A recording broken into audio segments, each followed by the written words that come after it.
রবের নামের সুইচে যখন চাপ পড়ে যায়, 7 আসমানের দরওয়াজা খুলে যায়, 7 জমিনের দরওয়াজা খুলে যায়। রব্বুল আলামিনের পক্ষ থেকে নূরের তাজাল্লি নবীজির সিনায় এসে ভইরা যায়। ওই নূরের ঝর্ণা সিনার মধ্যে এসে যায়। এবার নবীজি মনে মনে বলেন, কি রে, আমি তো আমারে চিনতাম না, আমার দিকে তাকাই, আমি তো আমারে চিনতাম না, এখন তো দেখি এতক্ষণ বলছিলাম মা নবী কারি, মা নবী কারি, মা নবী কারি, পরের জগতের সাথে কোনো সম্পর্ক নাই। এখন বলতেছেন উতিত ইলমাল আউয়ালিন ওয়াল আখিরিন, আদম থেকে নিয়ে কিয়ামত পর্যন্ত যত মানুষকে যত ইলম দেওয়া হয়েছে, যত ইলম দেওয়া হবে, সমস্ত ইলম আমার আল্লাহ আমাকে দিয়ে গোটা দুনিয়ার শিক্ষক বানিয়ে দিয়েছেন। দিল ধড়ফড় করতেছে, ভিতরে দিল কাঁপতেছে। এই কাঁপতে কাঁপতে কাঁপতে কাঁপতে বাড়ি গেছেন, বাসায় গেছেন। বাসায় গিয়ে বললেন, জাম্মিলুনি জাম্মিলুনি, খাদিজা আমার গায়ে কাপড় চড়াইয়া দাও, কাপড় চড়াইয়া দাও, কম্বল চড়াইয়া দাও, কম্বল চড়াইয়া দাও। আম্মাজান খাদিজাতুল কুবরা, আম্মাজানই বলবো, আপনারাও বলবেন আম্মাজান। আমাদের মা সবাই খালি আয়েশা সিদ্দিকার জিকির করে, তাজকিরা করে, খাদিজাতুল কুবরার তাজকিরা করে না। আর নবীজি খাদিজাতুল কুবরার তাজকিরা, তার জিকির, তার আলোচনা এত বেশি করতেন যে একদিন আম্মাজান আয়েশা সিদ্দিকা বলতেছেন, এক বুড়ি যার মুশরা বের হয়ে থাকতো তারে আর ভুলতে পারেন না, তারে আর ভুলতে পারেন না। নবীজি বলেন, আয়েশা আমার দুর্দিনের বান্ধবী, আমার দুর্দিনের বান্ধবী, তার সমস্ত সম্পদ সে আমাকে দিয়ে দিছে দ্বীনের পথে খরচ করার জন্য। আর তার সম্পদের পরিমাণ কি ছিল? গোটা মক্কার সমস্ত ব্যবসায়ীদের যা সম্পদ, একা খাদিজাতুল কুবরার সম্পদ এরকম ছিল। এই পুরোটা সম্পদ নবীজিকে দিয়ে দিয়েছেন দ্বীনের জন্য। আল্লাহ কয় কি, তাহলে খাদিজার শুকরিয়াটা আমি আদায় করে দিই। তা খাদিজাতুল কুবরা ট্রে নিয়ে আসতেছে। ট্রে, আমাদের ট্রে, নবীজির ঘরে যেমন ট্রে ছিল ওই ট্রেতে করে নবীজির জন্য খাবার নিয়ে আসতেছে। জিবরাইল এসে বলে কি, খাদিজাতুল কুবরাকে সালাম দেন আর বলেন, আল্লাহ পাক বলছে, অবাশশিরহা বিবাইতিন ফিল জান্নাতি মিন কাসাবিন লা সাখাবা ফিহি ওয়ালা নাসাব, বলেন আল্লাহ পাক তার জন্য জান্নাতে মতির ঘর নির্মাণ করে রাখছে। দুনিয়ায় থাকতে আল্লাহ পাক তার জান্নাতের ঘরের সুসংবাদ দেওয়ার জন্য জিবরাইলকে পাঠিয়ে দিয়েছে। আমির রাসূল মুহাম্মাদিনিল মুস্তাফা সাল্লাল্লাহু তাআলা আলাইহি ওয়া আলা আলিহি ওয়া সাহবিহি আল্লাযীনা হুম খুলাসাতুল আরাবিল আরদা ওয়া খায়রুল খালাইকি বাদাল আমবিয়া, আম্মা বা'দ, ফাআউযু বিল্লাহি মিনাশ শাইতানির রাজীম। বিসমিল্লাহির রহমানির রহিম। والضحى والليل إذا سجى ما ودعك ربك وما قلى وللآخرة خير لك من الأولى ولسوف يعطيك ربك فترضى ألم يجدك يتيما فآوى ووجدك ضالا فهدى ووجدك عائلا فأغنى فأما اليتيم فلا تقهر وأما السائل فلا تنهر وأما بنعمة ربك فحدث. بسم الله الرحمن الرحيم. ألم نشرح لك صدرك ووضعنا عنك وزرك الذي أنقض ظهرك ورفعنا لك ذكرك فإن مع العسر يسرا إن مع العسر يسرا فإذا فرغت فانصب وإلى ربك فارغب. وقال النبي الصادق المصدوق صلى الله عليه وسلم إنما بعثت لأتمم مكارم الأخلاق أو كما قال عليه الصلاة والسلام. صدق الله مولانا العظيم وصدق رسوله النبي الأمي الكريم ওয়ানাহনু আলা যালিকা মিনাশ শাহিদিন ওয়াশ শাকিরিন। সিলেট জেলা ওয়াইজিন পরিষদের উদ্যোগে আয়োজিত সিরাতুন নবী সাল্লাল্লাহু আলাইহি ওয়াসাল্লাম মহাসম্মেলনের মুহতারাম সভাপতি হযরত উলামা ইকরাম, আমার মুরব্বী ভাইয়েরা এবং আমার যুবক বাবারা, ছোট্ট ছোট্ট সোনামণিরা, পর্দার অন্তরালের মা ও বোনেরা, আমি আপনাদের সামনে চেয়ারে বসছি এবং লিফলেটটা দেখলাম, বিষয়বস্তু দেখতেছি সিরাতুন নবী। সিরাতুন নবী বিষয়বস্তু দেখার পরেই মনে পড়লো একটা কথা, যে এক বুজুর্গ বলেন, 1000 বার বসুয়াম দাহান বামিস্ক গোলাপ হানুজ নামে তু গুপ্তন কামাল বেয়াদবি। 1000 বার আমি আমার মুখ, আমি আমার জিহ্বা, আমি আমার ঠোঁট, এটাকে মিস্ক এবং গোলাপের পানি দিয়া ধৌত করছি, কিন্তু তারপরেও আপনার নাম নেওয়াটা আমার জন্য বেয়াদবি। এত মহান সত্তার সিরাত নিয়ে আলোচনা, সেই আলোচনার মজলিসে আমার মতো সাধারণ, অতি নগণ্য, অতি ক্ষুদ্র, এবং এটা কোনো আমি তাওয়াজু করতেছি তা না, বাস্তবে। কারণ হযরত হাসান ইবনে সাবিত রাদিয়াল্লাহু তাআলা আনহু নবীজির কবি, এক একজনের এক এক ডেজিগনেশন ছিল সাহাবা ইকরামের।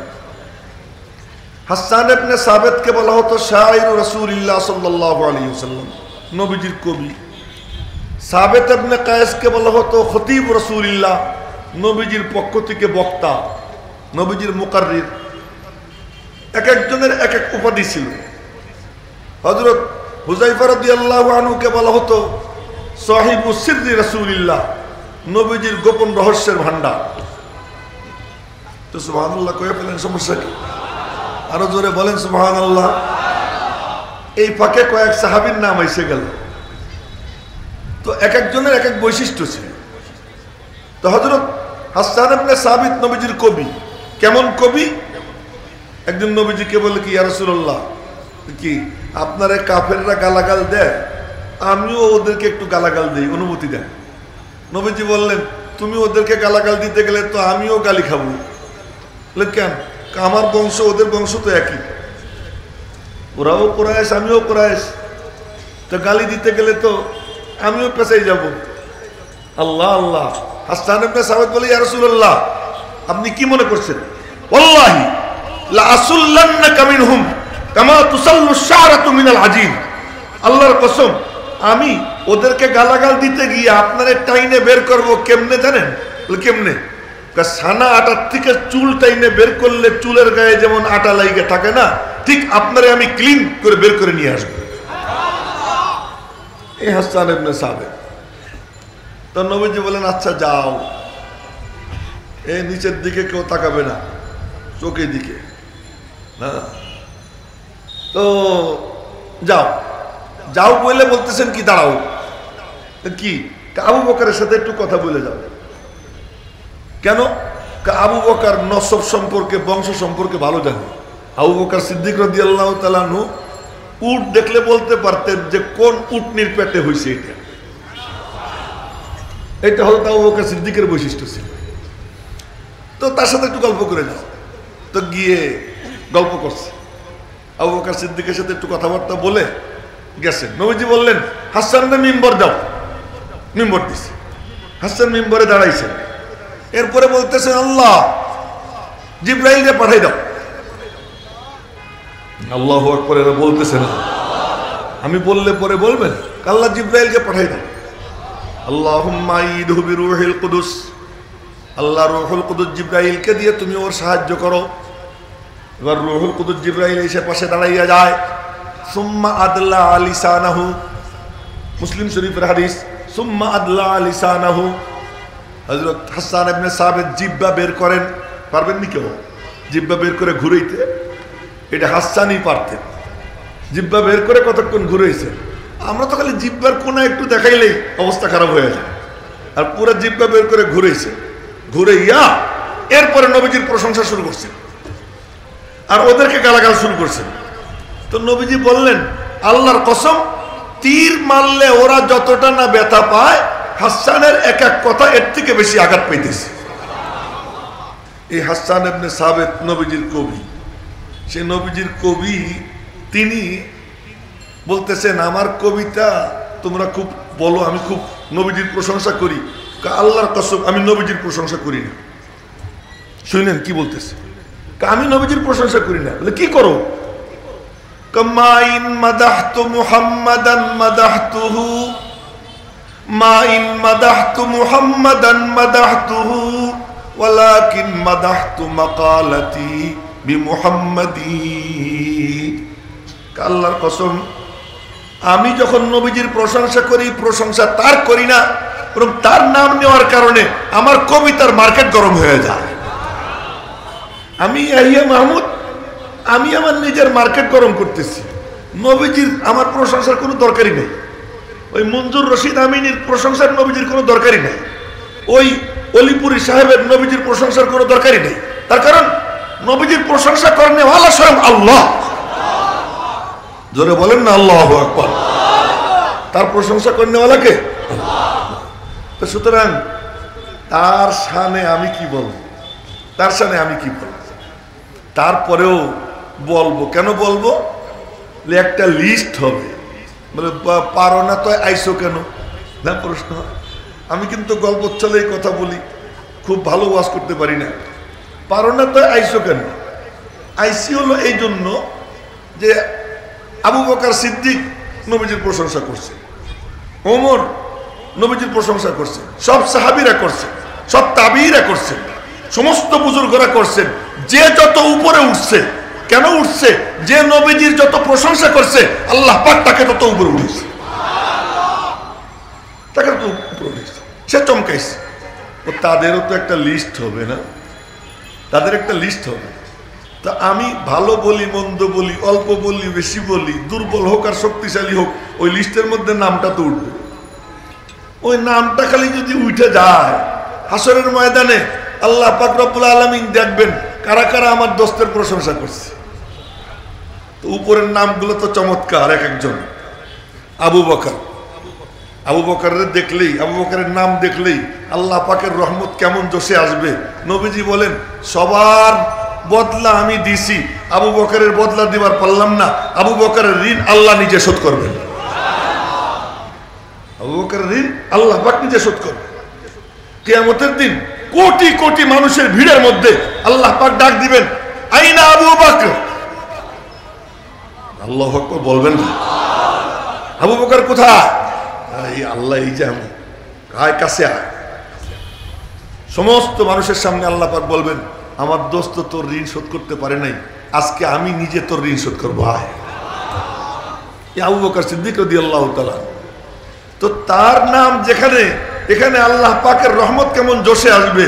जोश में आ ये जो दरिया रहम का गब्र सद साल हो फखरे औलिया। আমরা যে কিছু বলি বলি এই জন্য ওই লিস্টের মধ্যে নাম আসবে। উপরের দিক থেকে দেখতে দেখতে মালিকের রহমত জোশে থাকবে, নিচের দিকে যারা থাকবে শনিদম কে রোজে উম্मीद ও বিম বদারা বানে কা বেবখশত করিম। শুনছি ওই কঠিন দিনে আল্লাহ পাক নেককারদের খাতিরে বদকারদেরকে আল্লাহ তাআলা মাফ করে দিবেন। যারা বলবে শুধু নাম তাদের উঠবে না, যারা শুনবে তাদেরও উঠবে। কথা কয় না কেন? যারা শুনবে মনোযোগ দিয়ে তাদের নামও তো কি আসবে লিস্টের মধ্যে, তাদের নামও থাকবে। তো কে কে মহব্বত নিয়ে শুনতে রাজি আছে? ইনশাআল্লাহ নবীজির কথা মহব্বত নিয়ে শুনবো ইনশাআল্লাহ। নামান হাত নামা। মহব্বত না থাকলে, জজবা না থাকলে কেউ কিচ্ছু পায় না। হ্যাঁ, परवाज है दोनों के मगर एक फिजा में, परवाज है दोनों के मगर एक फिजा में, फिर गिरगिस का जहां और है शाही का जहां और। শকুনও বাতাসে ওড়ে, বাস পাখিও বাতাসে ওড়ে।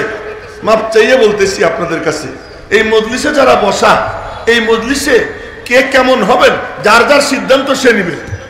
আমি আপনাদের সামনে বিষয় পরিষ্কার করতেছি, যার মন যেমন তার অর্জন তেমন হবে, যার মন যেমন তার অর্জন তেমন হবে। সুতরাং মনটারে ঠিক করে নেন, যার ভিতরে যতটা আগ্রহ সে পাবে ততটা। আল্লাহ, এক ঘটনা মনে পড়ে গেল, আপনাদেরকে শুনে এই দেই। এক বুজুর্গের নাম বাকিউদ্দিন ইবনে মুখাল্লাদ। বলেন কি নাম? বাড়ি হলো খোরাসান। বাড়ি কোথায়? খোরাসান, ইরানের ওই দিকে খোরাসান। 20 বছর বয়সে তার মনে শখ জাগছে, আমি নবীজির হাদিস শুনবো, আমি নবীজির হাদিস শুনবো। কার কাছ থেকে? ইমাম আহমদ ইবনে হাম্বলের কাছ থেকে। ইমাম আহমদ ইবনে হাম্বলের বাড়ি হলো বাগদাদ, আর তার বাড়ি খোরাসান। দূরত্ব অনেক, কিন্তু মনের মধ্যে জজবা, ইমাম আহমদ ইবনে হাম্বল থেকে শুনবো। এ নিচের দিকে কেউ চোখ দিয়েন না বাবারা, চোখ এদিকে রাখেন, মনোযোগ দিয়েন। এখান থেকে শব্দ একটা সুইটে গেলেও আর পরের টুক পাবেন না। তো 20 বছরের যুবক টাকা পয়সা নিয়ে গাট্টি বুসকা নিয়ে রওনা হয়েছে, ইমাম আহমদের কাছ থেকে হাদিস শুনবে। ইমাম আহমদ আবার কে তাও একটু বলে দেই। 12 বছর বয়সের মধ্যেই হেফজও শেষ, হাদিসও কয়েক হাজার মুখস্থ হয়ে গেছে। জোরে কয় না সুবহানাল্লাহ। 12 বছর বয়স, এর মধ্যে হেফজ তো হয়েছে, হেফজের পরে হাদিসও কয়েক হাজার মুখস্থ হয়ে গেছে। তো এই আল্লাহর বান্দা গোসল করতে গেছে 12 বছর বয়সে, বন্ধুরা একসঙ্গে, সব বন্ধুরা একই বয়সের, সব কাপড় খুলে ল্যাংটা হয়ে গেছে। এবং ইমাম আহমদ রে বলতেছে, দোস্ত লুঙ্গি খোল, সবাই আজকে ল্যাংটা হয়ে গোসল করে। তো 12 বছর বয়সে ল্যাংটা হওয়া কোনো ব্যাপার? তো কোনো ব্যাপার না। উনি বললেন, না তোরা হয়েছে আমি হব না। কেন? না ভাই, তোরা ল্যাংটা হয়েছে আমারে বলিস না, আমরাই না না না আমি হব না। একজন লুঙ্গি ধরে টান দিতে গেছে, সাবধান, কেমন লুঙ্গি ধরবি না। কি হয়েছে? আমরাই তো। কেন আমরা না, আর একজন আছে। কে আছে? আমার শরম লাগে, আমার আল্লাহ দেখতেছে। জোরে বলেন না আল্লাহু আকবার। ওই বয়সে কি বলে? কে দেখতেছে? আল্লাহ দেখতেছে। যখন এই কথা বলছে তখন অন্য সাথীরা তারা ছেড়ে দিছে, ওই লুঙ্গি পরে গোসল করছেন।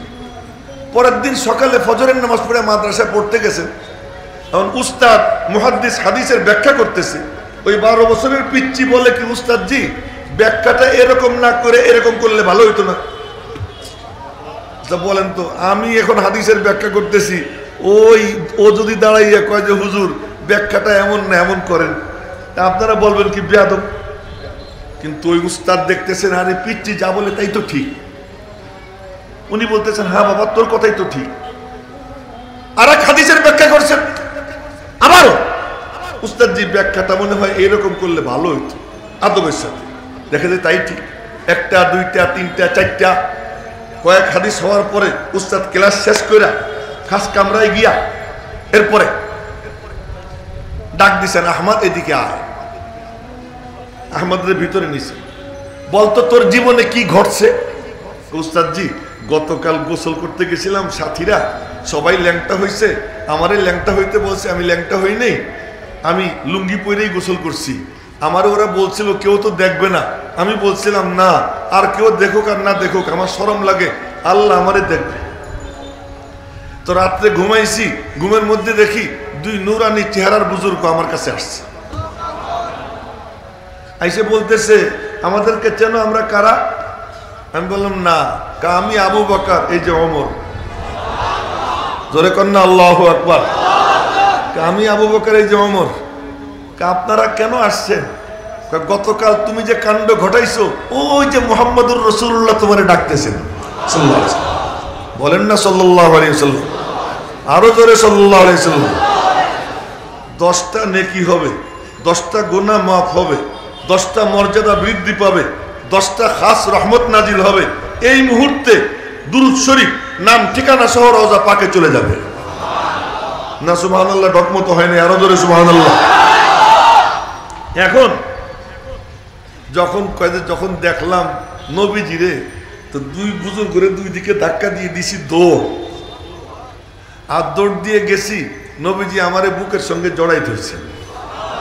জড়াই ধরে বললেন, আজ থেকে তুই আমার রুহানি সন্তান। আর নবীজি তার নিজের মুখের লালা আমার মুখের মধ্যে দিয়ে দিছেন। জোরে কন্যা সুবহানাল্লাহ। এই লাইনটা কি লাইন তাই বলতেছে। এক একজন মনে করে ঘরে বসে বসে গবেষণা করব আর কিছু পাইয়ে যাব, কিতাবের পরে কিতাব পড়বো আর পাইয়ে যাব। না না না, এই রাস্তাটা অন্য রাস্তা, এই রাস্তাটাই নুরানি পথ। ওই যে নবীজির লালা পাইছি, কাজে এই কারণেই আল্লাহ পাক তোর সিনা নূর দিয়ে ভরে দিছে। এ হলো ইমাম আহমদ ইবনে হাম্বল।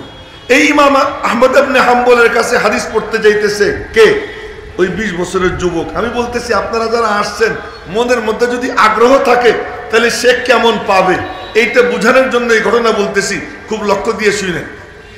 তো বাকিউদ্দিন ইবনে মুখাল্লাদ রওনা হয়েছেন নৌকায় কইরা, বড় নৌকা। ওই নৌকা লম্বা টাইম চলার পরে তীরে গিয়ে ভিড়ছে। কতদিন লাগছে আল্লাহ ভালো জানে। তো কিনারায় নামছেন, নামে জিজ্ঞেস করছেন বাগদাদ কত দূর? 700 মাইল। কত মাইল? এই 700 মাইল ব্যাগ কান্দে নিয়ে পায়ে হাঁটছেন। আপনারা কতটুকু হাইটে আইছেন? রিক্সায় চড়ছেন, মাংনা মাংনা হাদিস পেয়ে যাইতেছেন, আলেম উলামারা আয়োজন করছে, আর এখানে পাইতেছেন। আলেম কাদেরকে বলে একটু পরে বলতেছি, আগে এই ঘটনা শেষ করে নেই। তো হাঁটা শুরু করছে। 700 মাইল হাঁটতে মনে হয় 2-3 দিনে হয়ে গেছে। কতদিন লাগছে আল্লাহ ভালো জানে। যাইতে যাইতে বাগদাদের উপকণ্ঠে গেছেন, গিয়া ঘুমাইছে। ঘুম থেকে উঠা গাট্টি পুস্কা কান্দে নিয়ে ভিতরে ঢুকছেন। বাগদাদে ঢুকে জিজ্ঞেস করছেন ইমাম আহমদ কোন মসজিদে বসে পড়ান? উনি তো এখন পড়ান না। কেন? জালেম শাসক ওনার উপরে নিষেধাজ্ঞা দিছে, উনি পড়াইতে পারবেন না। ওই জালেম মনে মনে ভাবছিল কি যে আমি আর জীবনে ক্ষমতার থেকে নামবো না। এই কাণ্ড কারবার আজকের না, ওই জামানার থেকেই চলতেছে। ওই জামানার থেকে চলতেছে। কণ্ঠরোধ করতে চায়। আরে তুই কেমনে কণ্ঠরোধ করবি? ये नूर खुदा है ये कभी बुझ न सकेगा, ये नूर खुदा है ये कभी बुझ न सकेगा, जितना ही दबाओगे उसे वो उभरता रहेगा। জোরে কয় না আল্লাহু আকবার। যত দাবাইতে চাও এটা আরো বেশি দাও দাও করে জ্বলতে থাকবে। এ জ্বলার জিনিস, এ আগুন উপরে উঠার জিনিস, এ নূর উপরে উঠার জিনিস। এ দাও দাও করে জ্বলে, সিনায় জ্বলে। এটা কোনো কাগজের পাতায় জ্বলে না, এটা কোনো সহিফায় জ্বলে না, এটা কোনো তক্তায় জ্বলে না, এটা সিনায় জ্বলে। সিনার থেকে সিনায় যায়। এইটাকে মিটানোর সামর্থ্য দুনিয়ার কারণে। ওই জালেম শাসক মনে করছিল যে ইমাম আহমদের কণ্ঠ দিলাম রোধ কইরা। আল্লাহ কয় তুই কেমনে রোধ করবি? আমি যদি জ্বালাইতে চাই। এই আর একদিকে তাকায় কেন? যে সামনে বৈশা চোখ এই দিকে থাকবে। হ্যাঁ, সবার এই কামটা সবাই করবে। আমি তো আর কানে হাত দিয়ে সুর দিচ্ছি না, আপনাদের দিকে তাকাই তাকাই কথা বলতেছি। মনোযোগ দিয়ে শুনবে। এবার ওই জালেম শাসক বিধিনিষেধ আরোপ করছে। সে মনে মনে ভাবছিল আমার এই চেয়ার আর কোনোদিন যাবে না। আমাদের শাসকরাও ভাবছিল যে আমাদের চেয়ার কোনোদিন যাবে না। কিন্তু তাসের ঘর ওড়ে, শুনছি তাসের ঘরের মতো উড়ে যায়, কিন্তু ওই ওড়াটা যে কেমন তার দুনিয়া আমরা বুঝতাম না। এবার দেখা গেছে যে তাসের ঘরের থেকেও দ্রুত উড়ে চলে গেল। কেন? মজলুমের আহ, মজলুমের আহ।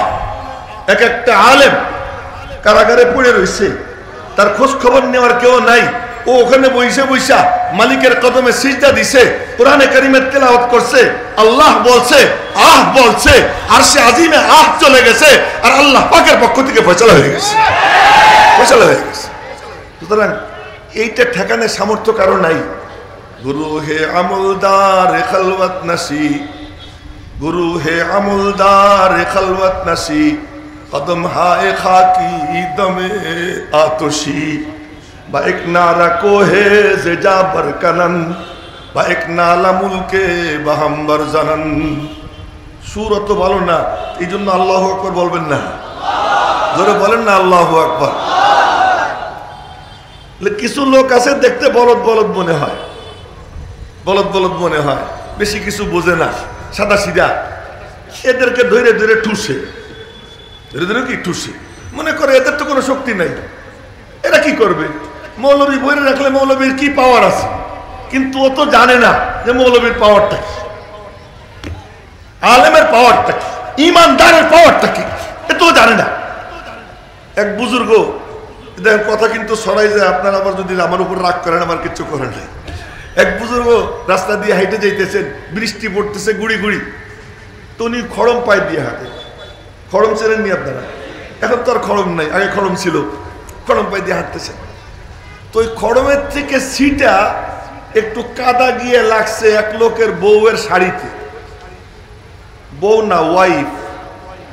কি কার শাড়িতে লাগছে? হাজব্যান্ড ওয়াইফ যাইতেছিল একসাথে, তো ওয়াইফের শাড়িতে লাগছে। লাগার পরে ওয়াইফ কয়, স্বামী কয় কি হয়েছে? কই মৌলবীর ঠ্যাঙ্গের থেকে, খড়মের থেকে এই যে কাদা লাগছে আমার। এখন ওই মাস্তান হাজবেন্ড বলে, এ মৌলবী তেরে সাথ আঁখ নেই, এ মৌলবী তোর চোখ নেই? ভাই ভুল হয়ে গেছে, লক্ষ্য করিনি।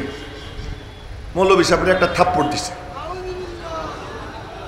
উনি মনে মনে বললেন, আল্লাহ তুমি না চাইলে তো আর দিত না, তুমি না চাইলে তো আর থাপ্পড় দিত না, তুমি চাইছো বলেই তো দিছে। ওর হাতের শক্তিও তো তোমার হাতে, তুমি ইচ্ছা করলে ওর হাত প্যারালাইজ বানাই দিবার পারতা, তা তুমি বানাও নাই। আমার ওর হাতটা আমার গাল পর্যন্ত আসার সুযোগ তুমি দিছো, তো তুমি যখন আমাকে থাপ্পড় দিয়ে খুশি, আমিও থাপ্পড় খেয়ে খুশি। এই মনে মনে বইলা হাইটা সামনে গেছেন। সামনে একটা হোটেল, হোটেলে দুধ গরম করতেছে।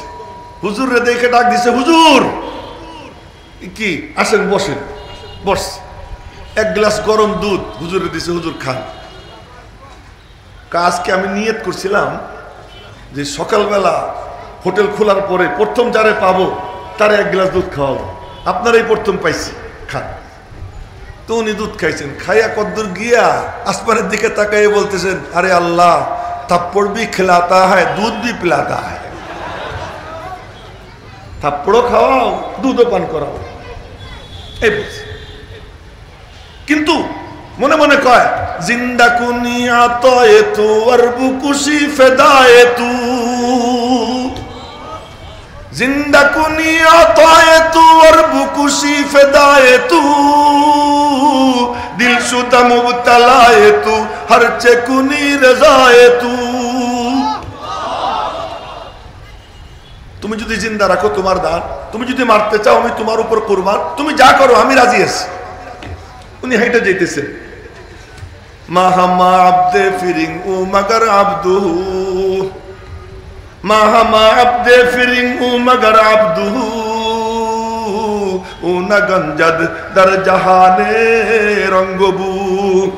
আমরা খ্রিস্টানের গোলাম, উনি হলেন আল্লাহর গোলাম। আল্লাহর দিকে নজর, হাইটা যাইতেছেন। এদিকে স্বামী স্ত্রী দুইজন বাড়িতে গেছে, তো বাড়িতে উপরে উঠতে গেছে, স্বামী পিছলে খাইয়া, স্বামী তো না হাজবেন্ড, স্বামী বলে ফেলাইছে আবার হাজবেন্ড, হাজবেন্ড পিছলে খাইয়ে পড়ে গেছে, পড়ে গিয়ে জায়গায় মরে গেছে। জায়গায় মরে গেছে, খুব মনোযোগ দিয়ে শুনে মরে গেছে। এখন স্ত্রী বলতেছে, ওয়াইফ বলতেছে, মুল্লা কি বদদুয়া লাগ গই, বলতেছে কি মুল্লা কি বদদুয়া লাগ গই। এখন আশপাশের মানুষকে মুল্লা কি বদদুয়া লাগ গই, মুল্লার কি হয়েছে? অমক হুজুর রে উনি থাপ্পড় দিছিল, তো এলাকাবাসী গিয়ে হুজুর রে ধরছে, হুজুর ও তো একটা থাপ্পড় দিছিল, মাফ করে দিতেন, বদদুয়া দিলেন কেন? কেন আমি তো কোনো বদদুয়া দেইনি। কোথাও মরল কেন? পুরো ঘটনা শুনিস, শুনলেন কিন্তু মনোযোগ দিয়ে, মরল কেন? তো আল্লাহর ওলি বললেন কি, असल में बात यह है कि उसको उसकी बीवी से मोहब्बत है, इसलिए उसने मुझे थप्पड़ मारा, और मेरे को भी किसी से मोहब्बत है। को तार तार बीबीर साथे मोहब्बत আছে, ওই মোহব্বতের কারণে তার বিবির গায়ে ময়লা লাগছে, তার দিলে চোট লাগছে, সে আমারে থাপ্পড় দিছে, আমারেও কেউ মোহব্বত করে। আমারে যখন থাপ্পড় দিছে, তার চোট লাগছে, সে বদলা নিছে, আমি তার কি করব? তো বদলা নেয় কে? মান আদালি ওয়ালিয়ান ফাকাদ আযানতুহু বিল হারব। ওই বাগদাদের শাসক মনে করছিল, আপনারা মনে করেন আমি ভুলে গেছি, ওইটা জায়গা ঠিক আছে। বাগদাদের শাসক মনে করছিল কি আমার ক্ষমতা আর যাবে না, এখন পলানের পথ পায় না। কয়দিন পরে 1 বছরের ওই যে বাগদাদের শাসক, এখন উনি ঢুকছেন, ঢুকে বলতেছেন তো পড়ায় কে? উনি পড়ান না, কে পড়ায়? ইয়াহইয়া ইবনে মাইন পড়ান। এই নামগুলো শোনেন, মনে রাখেন, ভিতরে গাইতে রাখেন। ইয়াহইয়া ইবনে মাইন বড় মুহাদ্দিস, বহুত বড় মুহাদ্দিস, উনি পড়ান। যাইতে ওনার কাছে পড়ি। তো মসজিদে গিয়ে পড়তে বসছি। পড়ার শেষে ছাত্ররা একটা একটা করে প্রশ্ন করে। তো উনি দাঁড়াইছেন, ওই যুবক বাকিউদ্দিন, নাম মনে আছে তো? বাকিউদ্দিন দাঁড়াই এক প্রশ্ন করছেন, উনি উত্তর দিছেন। আমার আর একটা প্রশ্ন। একজনে পাঞ্জের ভিতরে টান দিয়ে কয় বল। প্রশ্ন একজন একটাই করতে পারবে, একটার বেশি না। ভাই আমি দূরের থেকে আইছি, আমার আসল প্রশ্ন হয়নি। কোত্থেকে আইসিস? খোরাসান থেকে, কষ্ট করে আইসি। কাচ্চা কর আর একটা কথা। এখন করে কি হযরত আহমদ ইবনে হাম্বল মা তাকুলু ফি শানিহি, আহমদ ইবনে হাম্বলের ব্যাপারে আপনার কি অভিমত? ইয়াহইয়া ইবনে মাইন মাথা নিচু করে ফেলছে, সব ছাত্ররা মাথা নিচু করে ফেলছে, সব মাথা নিচু করে বসে রয়েছে। অনেকক্ষণ পর মাথা উঁচু করে ইয়াহইয়া ইবনে মাইন বললেন, হুয়া ইমামুল মুহাদ্দিসিন, উনি সমস্ত মুহাদ্দিসদের ইমাম। ওই যুবক মনে মনে বলে, যাক আমার সফর সার্থক। এবার হাদিস পড়ছে, ওনার কাছে পড়তে পড়তে একজনের সাথে কানে কানে কথা কয়, আহমদ ইবনে হাম্বলের বাড়িটা একটু আমার চিনাই দেওয়া যায়? আহমদ ইবনে হাম্বলের বাড়ি চিনাই দিতে গিয়ে আমিও জেলে যাব, তুইও জেলে যাবি। পারবো না। ভাই তোর কিচ্ছু করা লাগবে না, শুধু আমি আর তোর সঙ্গে হাঁটতে থাকবো। ওনার বাড়ি যেখানে আসবে খালি চোখ দিয়ে ইশারা করে দিবি, ডাইন পাশে না বাম পাশে, আর তোর কোনো কাম নেই। আচ্ছা ঠিক আছে। একসাথে হাঁটতে হাঁটতে গেছে, চোখ দিয়ে ইশারা করছে, বাড়িটা চিনে নিছে। এখন মনে মনে বলে ওনার কাছ থেকে হাদিস শিখবো। কেমনে শিখবো? আরে ভাই আমরা তো মাংনা মাংনা পাইয়ে যাই, এ কত কষ্ট করে এই লোকটা হাদিস শিখছে, তার নাম আজকে আমি এখানে নিয়ে বসে বলতেছি। কিয়ামত পর্যন্ত বলা হবে আল্লাহর নবীর হাদিস, আল্লাহর পাকের কালাম, এটা শিখার জন্য যার অন্তরে তলব থাকবে, জ্বালাপোড়া থাকবে, এই জন্য ত্যাগ আর কুরবানি দেওয়ার মানসিকতা থাকবে, আল্লাহ পাক তাকে কিয়ামত পর্যন্তর জন্য চমকাইয়ে দিবে। তো সে মনে মনে কয় যে কেমনে যাওয়া যায় ওনার কাছে। পরে কয় এক কাম করি, ভিক্ষুক সাজে। তখন 20 বছরের যুবক যদি ভিক্ষুক সাজে, সুন্দর চেহারা, তো ভিক্ষুক সাজছে। ওই যুগে ভিক্ষুক এর ভিক্ষার সিস্টেম কি ছিল দেখেন আমার দিকে। বাটি একটা হাতে নিয়ে মানুষের কাছে এরকম যাইতো আর বলতো কি, আজরুকা আলাল্লাহ, আজরুকা আলাল্লাহ, তোমার বিনিময় দিবেন আল্লাহ। বলতো না আমার কিছু দেন, খালি বলতো আজরুকা আলাল্লাহ, তোমার আজর সওয়াব দিবেন আল্লাহ, এই কথা বলতো। উনি বাজারে গিয়ে বলতেছেন আজরুকা আলাল্লাহ। তো মানুষের কয়, দেখ তোর শরম লাগে না? জুয়ান মানুষ, ভিক্ষা করিস? মনে মনে কয় যত পারিস গাইলা, আমি তো আর ভিক্ষা করতে বাইরেই নেই, আমার উদ্দেশ্য কি সেটা আল্লাহ জানে। তো বাজারের থেকে গালাগাল খাইয়ে কেটে হাঁটতে হাঁটতে হাঁটতে হাঁটতে ওই বাড়ির সামনে গেছে। ওই বাড়ির সামনে গিয়া ওখানে চিৎকার দিছে, আজরুকা আলাল্লাহ। ইমাম আহমদ ইবনে হাম্বলের কলিজায় গিয়ে গোটা খাইছে, আজরুকা আলাল্লাহ। যখন ওনার কলিজায় গোটা খাইছে, টাকা হাতে নিয়া দরওয়াজা খুলছেন, দরওয়াজা খুইলা দাঁড়াইছেন। ও বাটি নিয়ে কাছে এসে বলে, আমি আসলে ভিক্ষুক না, আমার কাহিনী এই, এত দূর থেকে আসছি, আপনার থেকে আমি হাদিস শুনবো। ইমাম আহমদ ইবনে হাম্বল বললেন, আমার তো হাদিস পড়ানো নিষেধ, আমার উপরে জালেম শাসক নিষেধাজ্ঞা আরোপ করেছে। ঠিক আছে, আপনি আমার হাদিস শুনাইয়েন না, আলাদা পড়াইয়েন না, আমি প্রতিদিন ভিক্ষা করতে আসব। আপনি টাকা নিয়ে আইসেন, আশপাশে যদি লোক না থাকে 2-1টা হাদিস বলে দিয়েন, আর যদি লোক থাকে তাহলে আপনি আমার টাকা দিয়ে দিয়েন, আমি আপনাকে হাদিস বলতে বলবো না। কিন্তু নবীজির হাদিস ফাঁকে ফাঁকে 2-1টা আমার শুনাইয়ে দিয়েন যখন মানুষ না থাকে। ইমাম আহমদ ইবনে হাম্বল বলেন, আচ্ছা ঠিক আছে আসবি। প্রতিদিন যায়, আশপাশে দেখে, লোকজন না থাকলে 2-1টা হাদিস শোনে, থাকলে পয়সা নিয়ে চলে আসে। 1 বছরের মাথায় উপরওয়ালা গলা টিপে ধরে, আল্লাহু আকবার কয় না, উপরওয়ালা গলা টিপে ধরে। ওই শাসক মারা যায়, মারা যাওয়ার পরে নতুন ক্ষমতায় যে বসছে সুবহানাল্লাহ ইমাম আহমদ ইবনে হাম্বলের ভক্ত। এইবার রাজকীয় সম্বর্ধনা দিয়া ইমাম আহমদ ইবনে হাম্বলকে নিয়ে জামে মসজিদের মিম্বরে বসাইছে, বাগদাদের জামে মসজিদের মিম্বরে। আর পঙ্গপালের মতো মানুষ গেছে, মসজিদ ভরা। ওই যুবক সে অনেক কষ্টে মষ্টে ঢুকছে, কিন্তু দাঁড়াই রয়েছে। ইমাম আহমদ দূর থেকে তাকাইয়ে দেখে ওই যুবকরে দেখা যায়। তো বললেন, সাথীরা, আসল ছাত্র আমার পিছনে, তোমরা জায়গা করে দাও, আসল ছাত্র পিছনে জায়গা করে দাও, ওরে আসতে দাও। কাছে যায়, ইমাম আহমদ ইবনে হাম্বল তারে কাছে বসায়, কাছে বসাইয়া এরপরে পড়ানো শুরু করেন। বলতেছিলাম যদি তলব থাকে, আজকে সেই বাকিউদ্দিনের নাম প্রায় 1100-1200 বছর পরে, 1100 বছর পরে, হ্যাঁ 1100-1150 বছর হবে, প্রায় 1150 বছর পরে আজকে আমি আপনাদের সামনে তার নাম নিতেছি। কেন? নবীজির হাদিস শোনার আগ্রহ ছিল, তার আগ্রহ ছিল। আমি জিজ্ঞেস করতে চাই, আপনাদের মধ্যে কি নবীজির সম্পর্কে শোনার আগ্রহ আছে? আগ্রহ থাকলে কাম করতে হবে। হ্যাঁ, কি কাম? কেউ মাথা নাড়াবেন না, ডাইনে বামে তাকাবেন না, মোবাইলও কেউ দেখবেন না, শুধু আমার দিকে চাইয়ে থাকবেন। যদিও আমার চেহারা কালা, একটু এদিকে চাইয়ে থাকবেন। কেন? এইটাই নিয়ম, এইটাই নিয়ম।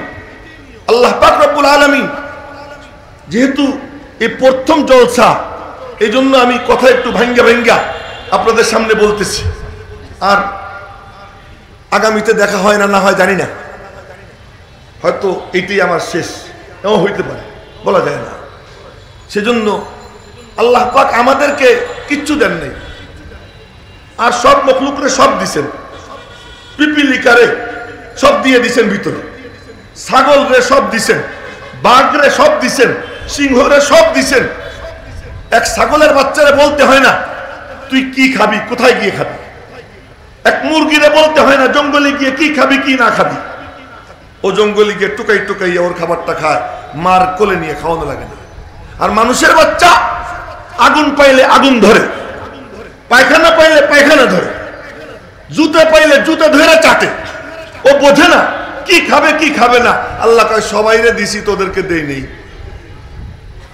সবাইরে দিছি হেদায়েত, তোদেরকে দেই নেই। কিন্তু তোদেরকে 3টা জিনিস দিছি। কি? শুনেন, আমার কথা না, আল্লাহর কথা। আল্লাহু আখরাজাকুম মিন বুতুনি উম্মাহাতিকুম লা তা'লামুনা শাইআ।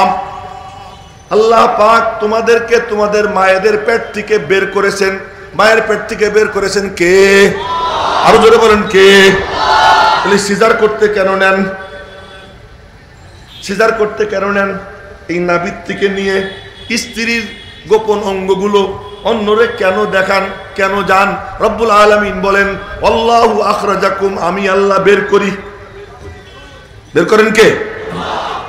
যখন জন্মের টাইম আসে, তো রেহেম এই বাচ্চা দানির জন্য নিয়োজিত ফেরেশতা সে নূরের পর নিয়ে আইসা বনি আদমকে ওই পরে কইরে মায়ের পেট থেকে বের করে।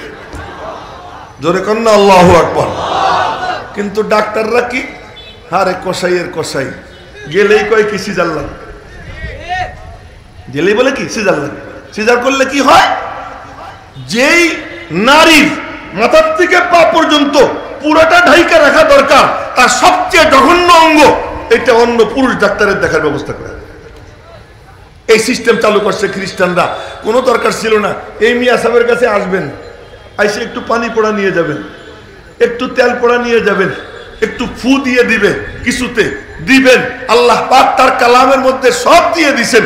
এই সব থাকার পরে আমরা গাধার দল আল্লাহর কালাম বাদ দিয়া আমরা ইহুদি খ্রিস্টানদের পিছনে দৌড়াই, যে কারণে আমাদের এই অবস্থা।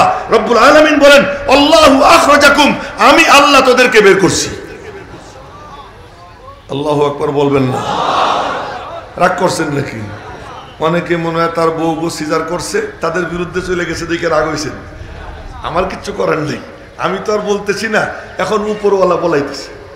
আল্লাহু আখরাজাকুম আল্লাহ বের করেছেন তোমাদেরকে, আমি তরজমা করতেছি, মিন বুতুনি উম্মাহাতিকুম, তোমাদের মায়েদের পেট থেকে, লা তা'লামুনা শাইয়া, কোন ইলম তোমাদেরকে আমি দেই নাই।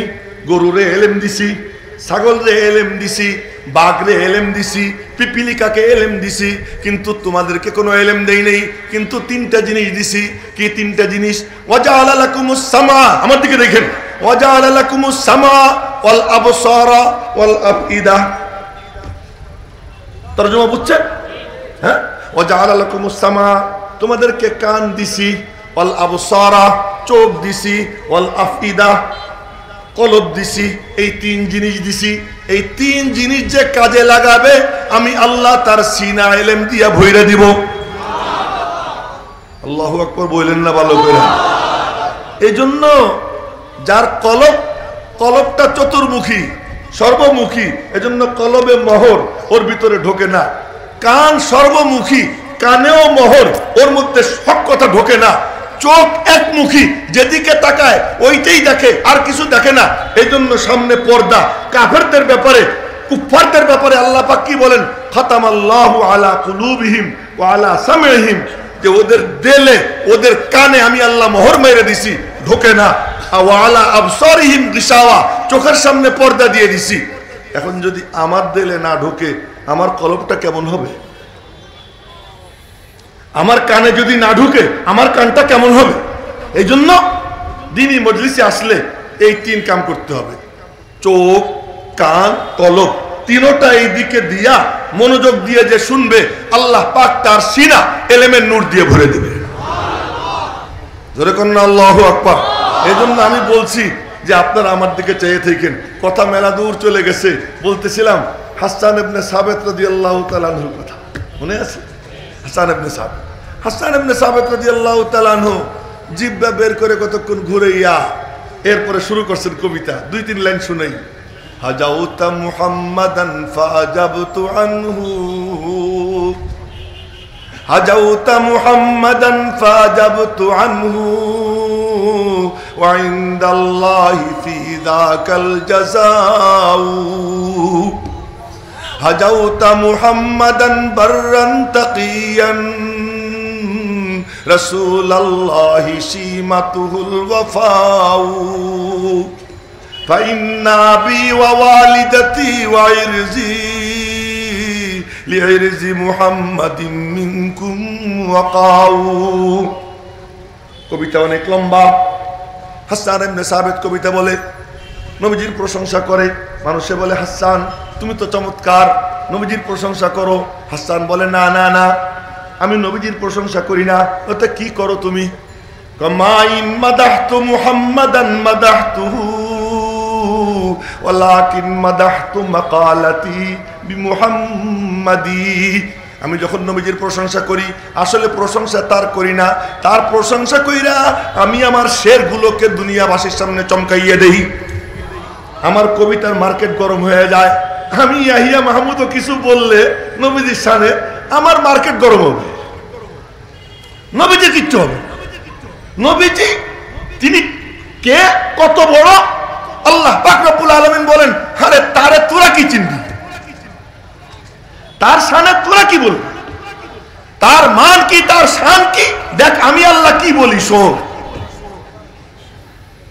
এবার আল্লাহ বলে, ওয়াদ-দুহা, বিসমিল্লাহির রহমানির রহিম, ওয়াদ-দুহা, দুহার কসম, চাষতের সময়ের কসম। আল্লামা ফখরুদ্দিন রাজি রহমতুল্লাহি আলাই তাফসিরে কাবীর, বড় তাফসিরের কিতাব, ইমাম রাজি বলেন, এই ওয়াদ-দুহার এক তাফসির হলো ওয়াদ-দুহা, দোস্ত তোমার নুরানি চেহারার কসম। সুবহানাল্লাহ কয় না? তো আল্লাহ পাক যার চেহারার কসম খায়, ওয়াল্লাইলি ইযা সাজা, তোমার কালো চুলের কসম। ওয়াদ-দুহা তোমার নুরানি চেহারার কসম। ওয়াল্লাইলি ইযা সাজা, তোমার কালো চুলের কসম। মেরে মুহতারাম ভাইও, সিরাতে পাকের আলোচনা, সিরাতুন নবীর আলোচনা, এটা করা, এর যদি শুধু ভূমিকায় কিছু সময় ব্যয় করি, এও মেলা সময় লাগবে। কিন্তু আমি খুব সংক্ষেপে শুরুর থেকে আসতেছি। এক সত্তা। আল্লাহ যাকে নির্বাচন করেছেন, বাছাই করেছেন, ওই সত্তাকে আল্লাহ তাআলা একেবারে আসমান জমিন সৃষ্টির আগে 1000 বছর আগে আল্লাহ পাক তার এলেমের মধ্যে তার সত্তাকে হাজির কইরা রব্বুল আলামিন নিজে কোরআনে কারীমে তিলাওয়াত করেছেন। আসমান জমিন সৃষ্টির কত বছর আগে? 1000 বছর। এই কথা আবার বলেছেন নবীজি মুজামে তাবরানির হাদিস, যে 1000 বছর আগে আল্লাহ পাক তার নাম নিয়ে কোরআনে কারীমে 2টা সূরা তিলাওয়াত করেছেন। এই মহান সত্তা, সেই মহান সত্তা কেমন? একেবারে ছোট্ট থেকে শুরু করে বুড়া হওয়া পর্যন্ত দিন যত গেছে উজ্জ্বলতা, তার চমক দমক, তার আকর্ষণ তত বাড়তেই থাকছে, বাড়তেই থাকছে, এখনো বাড়তেছে। কিয়ামতের দিন আরো বাড়বে, মাকামে মাহমুদে আরো বাড়বে, জান্নাতে গিয়ে তার মাকাম আরো উঁচু হবে। সবার জিন্দেগিতে নিয়ম হলো আস্তে আস্তে শৈশবকালে তার থেকে একটু কিশোর হয়, আর একটু সুন্দর দেখা যায়, যুবক হয়, আর একটু সুন্দর দেখা যায়, 40 বছর বয়স পূর্ণ হয়, সৌন্দর্য পরিপূর্ণ আইসা যায়, 40-এর পরে আস্তে আস্তে ডাউন হয়, ডাউন হয়। আর আল্লাহ পাক বলেন, দোস্ত তোমার কোনো ডাউন নাই, তোমার প্রত্যেক পরের দিন আগের দিন থেকে ভালো।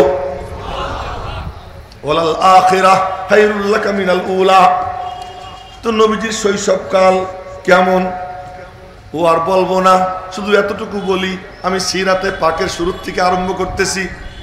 জন্মের সময় নবীজি মায়ের পেটে থাকা অবস্থায় আল্লাহ পাক তার আব্বাকে নিয়ে যান।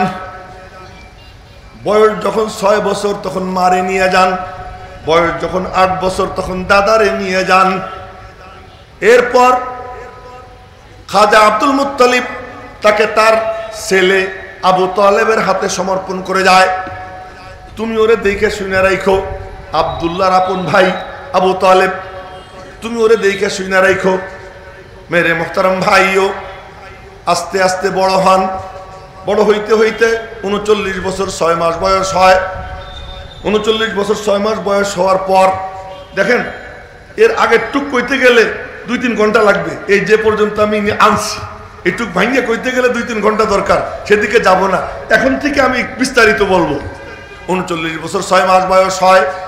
ওই 6 মাস যখন 39 বছর 6 মাস বয়স, এমন সময় মনের মধ্যে কেমন যেন দাও দাও করে আগুন জ্বলে, অস্থির, কিছুই ভালো লাগে না। যেদিকেই তাকান মনে হয় যেন এমন তো হওয়ার ছিল না। এমন কেন? মানুষ এরকম হাইওয়ান কেন? মানুষ এত জানোয়ার কেন? মানুষ এত হিংস্র কেন? মানুষ এত বেহায়া কেন? মানুষ এত জালেম কেন? মানুষ এত খুনি কেন? মানুষের মধ্যে এরকম দুশ্চরিত্র কেন? এই সমাজটাকে তো বানানো দরকার, কিন্তু কেমনে বানাবো আমি তো কিচ্ছু জানি না। কিন্তু ভিতরে আগুন জ্বলে। ওই আগুন নিয়া হযরত খাদিজাতুল কুবরাকে বললেন, খাদিজা ঘরে মন টিকতেছে না, ঘরে মন টেকে না, আমার একটু ছুটি দাও, কটা রুটি বানাইয়া দাও। বিধবাদেরকে গিয়ে বললেন, মারা আমি নিয়মিত আপনাদের খেদমত করতাম, আমার কয়েকদিনের জন্য ছুটি দেন। এতিম বাচ্চাদেরকে বললেন, বাবুরা আমি নিজে ওই এতিম, তোদের দরদ আমি খুব বুঝি, কিন্তু এখন আমার বোন ভাল লাগে না, আমার একটু ছুটি দে তোরা, আবার তোদের সঙ্গে দেখা হবে। সব কিছুর থেকে সম্পর্ক ছিন্ন কইরা কয়েকটা শুকনা রুটি নিয়ে একটু পানি নিয়ে হাঁটা দিছেন ঘর থেকে। কে যেন অদৃশ্য এক রশি দিয়ে টানে, আইসো আইসো। আল্লাহু আকবার কয় না ভালো কইরা? অদৃশ্য এক সুতার টানে চলে, যাইতে যাইতে যাইতে যাইতে যায় মক্কা মুআজ্জামা খানায়ে কাবা থেকে 3 মাইল দূরে হেরা পর্বত। ওখানে ওঠে, কে যেন টাইনা টাইনা উঠায়, কে যেন টাইনা টাইনা উঠায়। উঠতে উঠতে গর্তে ঢুকছেন, গুহায় ঢুকছেন, দেখেন ওখানে একটা ছিদ্র, ওই ছিদ্র দিয়ে খানায়ে কাবা দেখা যায়। আল্লাহু আকবার কয় না? ওই ছিদ্র দিয়ে খানায়ে কাবা দেখা যায়। ওখানে বইসা বইসা, বুখারী শরীফের হাদিস, ওখানে বইসা বইসা এক টানা 30 দিন 40 দিন 50 দিন এক টানা থাকেন। আর কি করেন? বুখারী শরীফের হাদিস, কানা ইয়াতাহান্নাসু সেখানে বসে বসে তাহান্নুস করতেন। তাহান্নুস মানে ইবাদত করতেন। কি ইবাদত করতেন? জিকির করতেন। না না না, কি করতেন না করতেন আল্লাহ জানে, তবে আমার মন বলে। উলামা ইকরাম মাফ চেয়ে কইতেছি, আমার মন বলে। আমার মন কি বলে? ওখানে বসে বসে বলতেন, কে আছো, কোথায় তুমি, জানালা খোলো, পর্দা সরাও, দেখা যাও। আমার মন বলে কেউ না কেউ তো আছে যে আমারে বানাইছে। আমার চোখের দৃষ্টিশক্তি এ কিন্তু কেমন, এমন না যে জমা থাকে, এটা বাকায়দা আমি এখন দেখতেছি, এটা আল্লাহ পাক এখনই পার্সেল করতেছেন। জোরে কয় না আল্লাহু আকবার।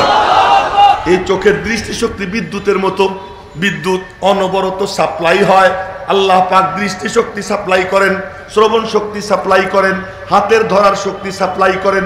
এই সব কিছু চলমান, মালিক সারাক্ষণ। এই জন্য বিসমিল্লাহ, আল্লাহ মুজিদ, রহমান, মুবকি, রহিম, খাস রহমতওয়ালা, জাযা দেনেওয়ালা। কি বললাম বুঝেই দেই। আল্লাহ যিনি স্রষ্টা, রহমান যিনি মুবকি, বাকি রাখেন। প্রতি মুহূর্তে মুহূর্তে আল্লাহ পাক আমাদেরকে সব কিছু বিনা বিলে সাপ্লাই করতেছে। আল্লাহর কসম, এই যে দেখতেছি এখন, এই দেখাটা এই মুহূর্তে সাপ্লাই হইতেছে। এই যে আপনারা শুনতেছেন, আল্লাহর কসম, এটা এই মুহূর্তে সাপ্লাই হইতেছে। অনেকের কান আছে শোনে না, চোখ আছে দেখে না, জিহ্বা আছে বলতে পারে না, যে বলতেছি আল্লাহর কসম, আল্লাহ সাক্ষী, এক্ষুনি সাপ্লাই হইতেছে। জোরে কর না আল্লাহু আকবার। তো মনে মনে বলেন, আমি তো বুঝি না কি দিয়ে নড়ে, আমি তো বুঝি না কি দিয়ে দেখি, আমি তো বুঝি না কি দিয়ে শুনি, আমি তো বুঝি না কি দিয়ে চিন্তা করি। নিশ্চয়ই কেউ তো আসো। আল্লাহু আকবার কইেন না আপনারা। হুজুর খুশা দিলে পরে আল্লাহু আকবার বলবেন। জোরে বলেন না আল্লাহু আকবার। কেউ তো আসো, কোথায় তুমি? শুনে আমার মন বলে, মনে মনে বলতেছেন, কোথায় তুমি, জানালা খোলো, পর্দা সরাও, দেখা যাও, দেখা যাও। আমার মন বলে তোমারে পাইলে সব সমস্যার সমাধান হয়ে যাবে। তোমার সাথে কানেকশন হইলে, আইলে কায়ে তু জবাবে হর সওয়াল, মুশকিলাত তু হল শাওয়াদ বে কিলো কাল। আমার মন বলে একবার যদি তোমার সাক্ষাৎ পাই, সব সমস্যার সমাধান হয়ে যাবে। এইরকম করে ডাকতেছিলেন, ডাকতেছিলেন, ডাকতেছিলেন। ডাকতে ডাকতে 40 বছর পূর্ণ হয়। হেরা গুহার মুখে এক আগন্তুক আসে, আইসে ডাক দেয়, ইয়া মুহাম্মদ। এখন বলেন সাল্লাল্লাহু আলাইহি ওয়াসাল্লাম, ইয়া মুহাম্মদ, ইয়া মুহাম্মদ জগত উজালা, কমলি ওয়ালা तुम्हारी नाम, কাউসার ওয়ালা तुम्हारी नाम, মদিনা ওয়ালা तुम्हारी नाम। সাল্লাল্লাহু আলাইহি ওয়াসাল্লাম বলেন না সাল্লাল্লাহু আলাইহি ওয়াসাল্লাম। এমনি না পড়তে পারি না, কিন্তু পড়ার লোভ আছে, লোভ আছে, কিন্তু সুর নাই। সুর থাকলে নাত পড়ে শুনাইতাম, কিন্তু সুরই নাই, তো পড়বো কেমনি? এই জন্য একটু 2-3 লাইন কইলাম, যে এখন তো আর না শুনে পারবেন না আপনারা, জোর করে শুনাইলাম আর কি। ডাক দিছে, ইয়া মুহাম্মদ, দুরূদ শরীফ সাল্লাল্লাহু আলাইহি ওয়াসাল্লাম। ওই যে একজনের মাথা নিচের দিকে, মাথা সোজা, চোখ নিচে থাকবে না। এটাই তো বললাম, লম্বা টাইম নিয়ে চোখের দিকে। নাম ধরে তো কেউ ডাকে না। আমি বাড়িধারা মাদ্রাসায় তখন শিক্ষা সচিব, নাজেমে তালিমাত, উলামা ইকরাম মানে তাওয়াজ্জু চাইতেছি, মনোযোগ দিয়ে শুনেন। বাড়িধারা মাদ্রাসায় তখন আমি শিক্ষা সচিব, অফিসে বসা। হঠাৎ করে একজন এসে ডাক দিছে, এ হিয়া। আমার নামটা শুদ্ধ করে অনেকেই ডাকতে পারে না, লিখতেও পারে না। আমার চাচা শুধু ডাকতেন ইয়াহিয়া, এই উনি একা, আর বাকি অনেকে বলে ইয়াহিয়া, কেউ কয়ে হিয়া, যার যেমন মনে চায় বলে। যাই হোক, তো এসে ডাক দিছে, ইয়া। চমকে উঠছি, কিরে আমারে তো সবাই হুজুর কয়, আমারে সব কি বলে, মুহাদ্দিস সাহেব বলে, নাজেমে তালিমাত বলে, আমারে তো কেউ নাম ধরে ডাকে না। কে এটা? তাকাই দেখি আমার গ্রামের এক কাকা। তা আমি উঠে গেছি, আমার 100 টাকা দে। আমি তাড়াতাড়ি টাকা 100 দিয়ে আল্লাহ ইজ্জত বাঁচা, টাকা দিয়া তাড়াতাড়ি চাচারে বিদায় করছি। তার মানে আমি তো আমার নাম ধরে ডাক শুনে অভ্যস্ত না। নবীজি মক্কা সকলের আদরের দুলাল, কেউ নাম ধরে ডাকতো না। কেউ বলে ভাতিজা, কেউ বলে ভাইয়া, কেউ বলে আলামিন, কেউ বলে অমুক তমুক, একটা একটা করে ডাকে, কিন্তু কেউ নাম ধরে ডাকে না। হঠাৎ করে নাম ধরে ডাক দেখলেই সবাই বলতো জাল আমিন, জাল আমিন, আল আমিন এসে গেছে, আল আমিন এসে গেছে। কিন্তু নাম ধরে কেউ ডাকে না। কে হঠাৎ করে নাম ধরে ডাক দিছে? তাকাইছেন বুখারী শরীফের হাদিস। আর হাদিস যখন বলা হয় সহিহ হাদিস, ওই মজলিসের মাঝে আর রওজা পাকের মাঝে কোনো বেড়া থাকে না, কোনো দেয়াল থাকে না, কোনো পর্দা থাকে না। রওজা পাক থেকে ওই মজলিসের মধ্যে নূরের তাজাল্লি পড়তে আরম্ভ হয়ে যায়। এই দৃশ্য দেখছেন শাহ ওলিউল্লাহ মুহাদ্দিস দেহলভী। আল্লাহু আকবার বলবেন না? শাহ ওলিউল্লাহ মুহাদ্দিস দেহলভী দেখছেন, রওজা পাকের পাশে মুরাকাবায় বসছেন, মুরাকাবায় বসছেন, মনে মনে বলতেছেন পৃথিবীর যেসব জায়গায় হাদিসের চর্চা হয় ওই জায়গাগুলো কেমন। আমি তখন দেখতে পাইলাম জঙ্গলে, ঘরে, বাইরে, যেখানেই হাদিসের চর্চা হইতেছে রওজা পাক থেকে ওখানে নূরের তাজাল্লি হইতেছে। আমি এখন আপনাদের সামনে বুখারী শরীফের হাদিস বলতেছি। ডাক দিছে, আমি তাকাইলাম, তাকানোর পরেই বলে কি ইকরা, পড়ো। প্রথম কথা পড়ো, বোঝা গেল পড়া ছাড়া কিছু হয় না, এলেম ছাড়া কিছু হয় না। এলেম যার নাই ওর মতো গরিব আর কেউ নাই, আর এলেম যার আছে ওর মতো ধনীও কেউ নাই। সবচেয়ে ধনী সে যার সিনার মধ্যে এলেম আছে। ইকরা পড়ো। অনেকে বলে উম্মি, উম্মি মানে কি? অশিক্ষিত, লেখাপড়া জানে না। খবরদার, খবরদার না। উম্মি অর্থ হলো যে কোনো স্কুল কলেজে, কোনো বিদ্যালয়ে, কোনো পাঠশালায়, কোনো উস্তাদের কাছে পড়েন নাই। আবার বলতেছি, উম্মি অর্থ কোনো বিদ্যালয়ে, কোনো পাঠশালায়, কোনো দুনিয়ার কোনো শিক্ষকের কাছে আল্লাহ পাক তার কোনো নবীরে আল্লাহ পড়তে দেন নাই। নবীজিরে আল্লাহ পাক কারো কাছে পড়তে দেন নাই। ঈসা আলাইহিস সালামের মা, ঈসা আলাইহিস সালাম রে এই যখন একটু বড় হয়েছে মক্তবে পাঠাইছে, যাও পড়ো। উস্তাদের কাছে পাঠাইছে, তো উস্তাদ বলছে পড়ো আলিফ, ওই ভাষার আলিফ। তো ঈসা আলাইহিস সালাম পিচ্ছি, হুজুর মামা না আলিফ, আলিফের কি অর্থ? এতটুক বাচ্চা হুজুরে জিজ্ঞেস করে আলিফের কি অর্থ? অক্ষরের আবার অর্থ আসেনি। অর্থ জানেন না তো পড়াইতে বসে লজ্জা করে না? পিচ্ছি কইতেছে, তুই পারিস নি? আমি পারি। তো বল। তা কেমনে বলি? আপনি হুজুর হয়ে থাকবেন আর আমি ছাত্র, আগে সরেন। জোরে কয় না আল্লাহু আকবার। আগে সরেন, আগে নামেন। নামাইছে, আল্লাহ দেখাইছে আমার নবীর উস্তাদ কেউ হইতে পারে। আর মার কাছে পুলারে কিছু মনেই হয় না। মার কাছে পুলারে মনে হয় কি এটা কিছু বোঝে না। তা না হইলে যেই পুলা কোলে বসে ভাষণ দিল, দুধ খাইতে খাইতে ভাষণ দিল, ক্বালা ইন্নী আবদুল্লাহ আতানিয়াল কিতাব, আমি আল্লাহর বান্দা, এই মাত্র ইনজিল আল্লাহ আমার সিনায় ঢাইলে দিয়েছেন। আল্লাহু আকবার। এখনো কয় না এরা ভালো করে নবী, নবীর উস্তাদ কেউ হয় না। কয় তোমরা বলবা 40 বছরের বুড়া এখনো কিচ্ছু পারে না। এইটা তার সৌন্দর্য কমায় নাই, বরং বাড়াই দিছে। ফুটফুটে সুন্দর বাচ্চার কপালে কালো কাজলের টিপ, এটা কি কপাল কালা বানায় না উজ্জ্বল বানায়?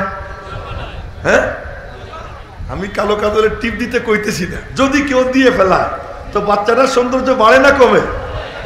কোন নবী 40 বছর পর্যন্ত কোনো কিছু পারেন না, কোনো পাঠশালায় পড়েন নাই, এটা তার সৌন্দর্য কোটি কোটি গুণ বাড়াই দিছে। কিয়ামত পর্যন্ত কেউ বলতে পারবে না যে উনি কারোর থেকে কিছু নিছেন, যে উনি কারোর শিখানোর কথা বলতেছেন। এ কেউ বলার কোনো কি নেই, সুযোগ নেই। কেউ বলে ইকরা, আমি বললাম মা না বিকারি, পড়া তো দূরের কথা, ওই জগতের সাথে আমার কোনো সম্পর্ক নাই, ওই জগতের সাথে কোনো সম্পর্ক নাই। সম্পর্ক গড়ার জন্যই তো আমি আইসি। আইসো বুকের মধ্যে নেয়, চাপ দেয়।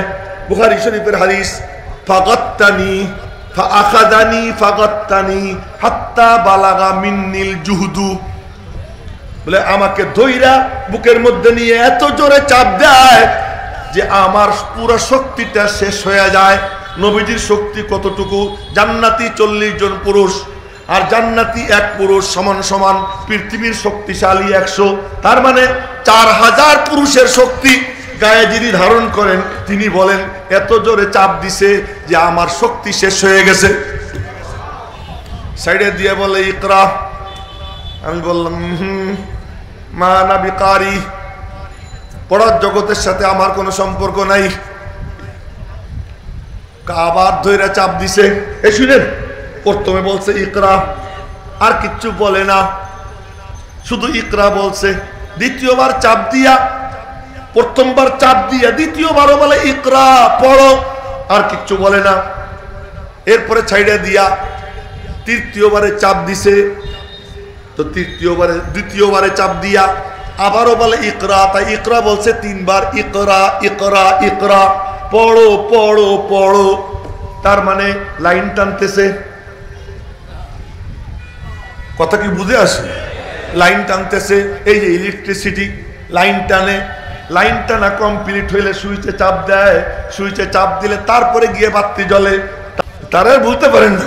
নবীজি বলেন আয়েশা আমার দুর্দিনের বান্ধবী, আমার দুর্দিনের বান্ধবী, তার সমস্ত সম্পদ সে আমাকে দিয়ে দিছে দিনের পথে খরচ করার জন্য। আর তার সম্পদের পরিমাণ কি ছিল? গোটা মক্কার সমস্ত ব্যবসায়ীদের যা সম্পদ, একা খাদিজাতুল কুবরার সম্পদ এরকম ছিল। এই পুরোটা সম্পদ নবীজিকে দিয়ে দিয়েছেন দিনের জন্য। আল্লাহ কয় কি, তাহলে খাদিজার শুকরিয়াটা আমি আদায় করে দিই। তা খাদিজাতুল কুবরা ট্রে নিয়ে আসতেছে। ট্রে আমাদের ট্রে, নবীজির ঘরে যেমন ট্রে ছিল ওই ট্রেতে করে নবীজির জন্য খাবার নিয়ে আসতেছে। জিবরাইল এসে বলে কি, খাদিজাতুল কুবরাকে সালাম দেন আর বলেন আল্লাহ পাক বলছে অবাশশিরহা বিবাইতিন ফিল জান্নাতি মিন কাসাবিন লা সাখাবা ফিহি ওয়ালা নাসাব, বলেন আল্লাহ পাক তার জন্য জান্নাতে মতির ঘর নির্মাণ করে রাখছে। দুনিয়ায় থাকতে আল্লাহ পাক তার জান্নাতের ঘরের সুসংবাদ দেওয়ার জন্য জিবরাইলকে পাঠিয়ে দিয়েছে। আর একটা মজার কথা বলে দিই, এই খাদিজাতুল কুবরা মার কবর ওই যে, আর এর পাশেই মাঝখানে একটা রাস্তা, এর পাশে যে কবরটা, ওই কবরটা আমাদের সমস্ত আলেমদের মুরব্বী, এই দেওবন্দি সমস্ত উলামা ইকরামের সরতাজ সাইয়্যিদুত তায়েফা হাজী ইমদাদুল্লাহ মুহাজিরে মক্কি ওখানে শুয়ে রয়েছেন। মনে হয় যেন মার কোলে সন্তান শুয়ে রয়েছেন। আমরা তাদের উত্তরসূরি। তো বলতেছিলাম মা খাদিজাতুল কুবরা কম্বল চড়াই দিলেন, একটু স্বাভাবিক হইলেন। স্বাভাবিক হওয়ার পরে এবার আচ্ছা কর্তৃপক্ষের দৃষ্টি আকর্ষণ করতেছি আমি, আমার সময় যদি একটু মানে অন্তত 10 মিনিট আগে আমার একটু বলবেন যে শেষ করার কথা। হ্যাঁ 10টা পর্যন্ত না? আচ্ছা আচ্ছা আচ্ছা ঠিক আছে, তত টাইম পেয়ে গেছি, আর বেশি আপনাদের কষ্ট হবে না, আর মাত্র 20 মিনিট মনে হয় না? 20 মিনিট। হ্যাঁ, তো বলতেছিলাম এবার যখন অবস্থা একটু স্বাভাবিক হইল, এই এখন সব খুব মনোযোগ দিয়ে শুনুন, অবস্থা একটু স্বাভাবিক হইল, তো বললেন খাদিজা কি হয় যে খাদিজা আমার না ভয় লাগতেছে। কি ভয়? মনে হয় আমি মারা যাব। ইন্নী খাসিতু আলা নাফসি, খাসিতু আলা নাফসির অর্থ হলো খাসিতুল হালাকা, আমি হালাক হয়ে যাওয়ার আশঙ্কা করছি, মনে হয় মরে যাব। খাদিজাতুল কুবরা কয় কাল্লা, জোরে কর না আল্লাহু আকবার। এই কাল্লা, কখনো না, এ হতেই পারে না, ওইটা মনের থেকে ফেলাই দেন। হালাক তো দূরের কথা, হালাকের প্রারম্ভ হবে না। প্রারম্ভ কি? লাঞ্ছনা। লা ইউখজিকা আল্লাহু আবাদা, আল্লাহ আপনাকে সামান্যতম লাঞ্ছিতও করবেন না। কেন? আপনি খুব তাহাজ্জুদ পড়েন তাই, আপনি খুব জিকির করেন তাই? না না না, আপনার মধ্যে আমি দেখছি কয়েকটা জিনিস। কি? ইন্নাকা লা তাসিলুর রাহিমা, আত্মীয়দেরকে বুকের সঙ্গে জড়াইয়ে ধরেন। যে আত্মীয় আপনাকে দূরে সরায় আপনি তারে কাছে টানেন। অতাহমিলুল কাল্লা, একটু আগে মঞ্জুর রশিদ আমিনী বলতেছিল যে আমার নানা কাতিয়ার সাহ রহমতুল্লাহ আলাই শায়েখ আমিনুদ্দিন কেউ তার ঘর মানে পড়ে গেছে, আর একজনের কাছ থেকে ঋণ কইরা তারে টাকা দিতেন তুই ঘর বানা। নবীজির বৈশিষ্ট্য মা খাদিজাতুল কুবরা বলতেছেন ইন্নাকা লা তাসিলুর রাহিমা ওয়া তাহমিলুল কাল্লা, আপনার কাম দেখছি তো আমি, যে ঋণের কারণে লোকটা ঘর থেকে বের হইতে পারে না, আপনি গিয়ে বলেন তোমার ঋণ কত, বলে সে বলে আমার ঋণ 100 দিরহাম, আপনি বলেন তোমার 100 দিরহাম আমার কাঁধে নিলাম, তুমি বাইরাও।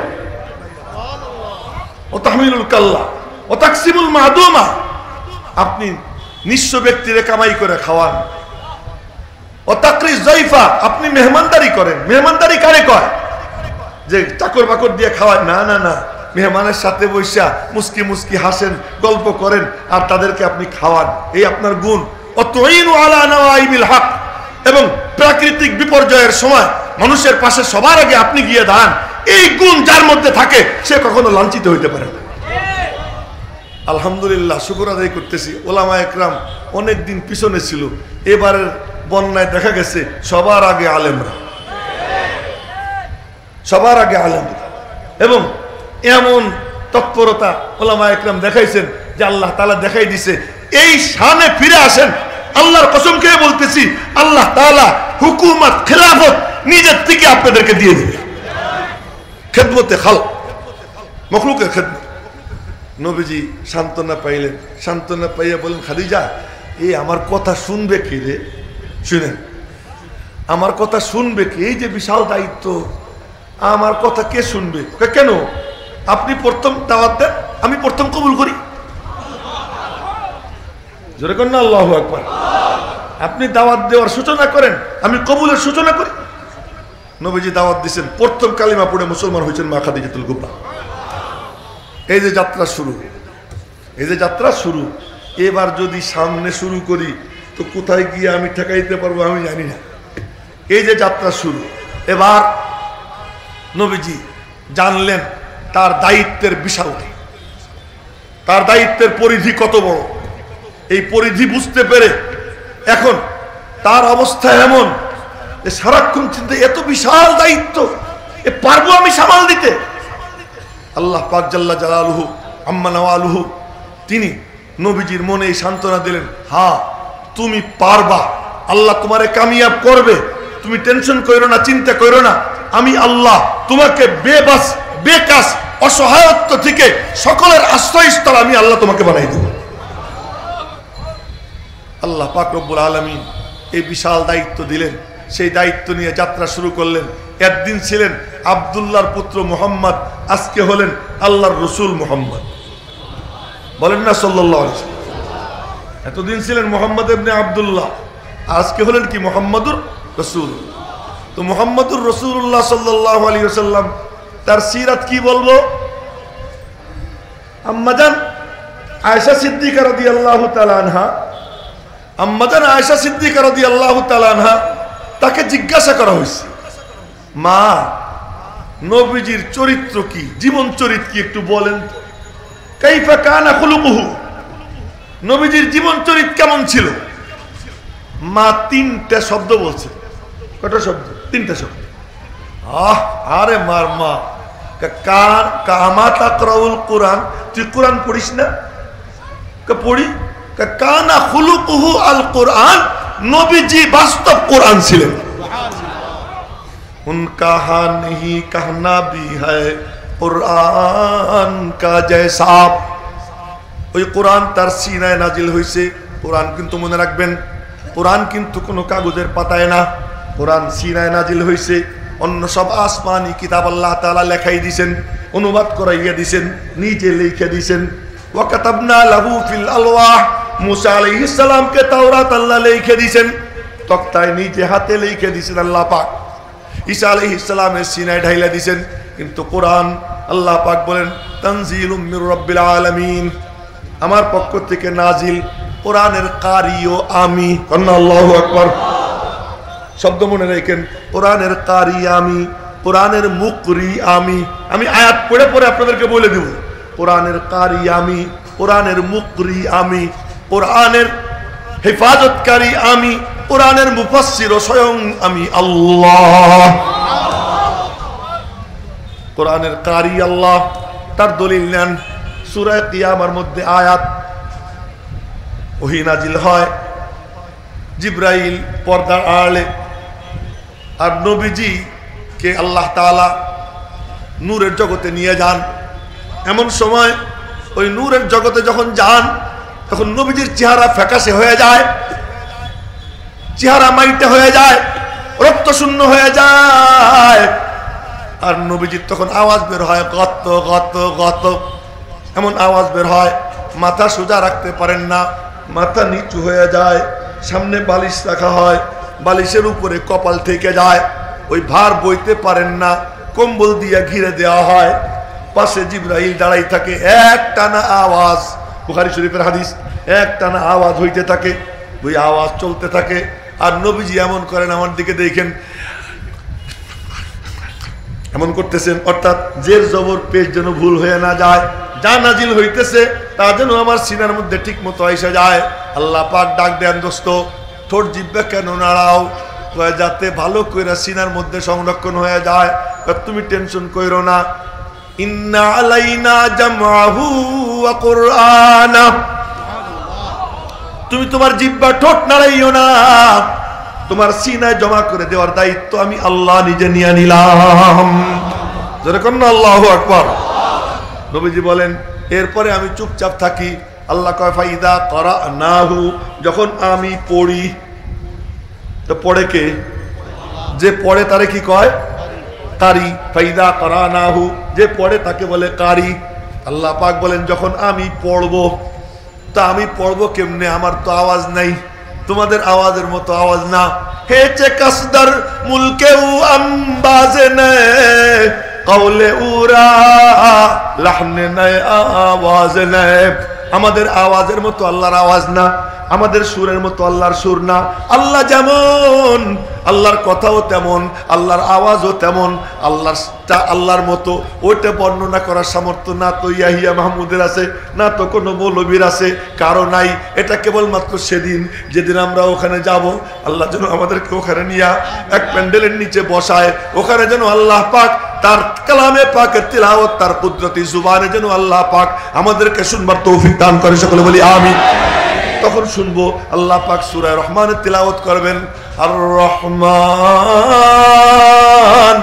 আল্লামাল কুরআন খালাকাল ইনসান আল্লামাহুল বায়ান রব্বুল আলামিন বলেন কোরআনের কারি আমি তুমি চুপচাপ শোনো নবীজি বলেন আমি চুপচাপ বসে থাকতাম জিবরাইল চলে যেত দেখতাম কি সিনার মধ্যে সব জমা হয়ে গেছে তো কোরআন নাজিল হয়েছে নবীজির সিনায় এজন্য তাওরাত শেষ হয়ে গেছে ইনজিল শেষ হয়ে গেছে জাবুর শেষ হয়ে গেছে সব তসনস হয়ে গেছে কোরআন তসনস হবে না কেন নবীজি বলেন আল্লাহ পাক আমাকে এমন কিতাব দিবেন লা ইয়াগসিলুহুল মা পানি যেটা ধুইতে পারে না ইয়াকরাউহু নাইমান ওয়া ইয়াকযান আমার উম্মত জায়গা জায়গাও পড়বে ঘুমাইয়া ঘুমাইয়াও পড়বে এটা কলব থেকে কলবে নবীজির কলবে নাজিল হয়েছে সুবহানাল্লাহ এখন তো মেলা কথা মাথা আসতেছে সব তো বলা যাবে না তো কোরআনের কারি আল্লাহ আল্লাহ কয় কি দোস্ত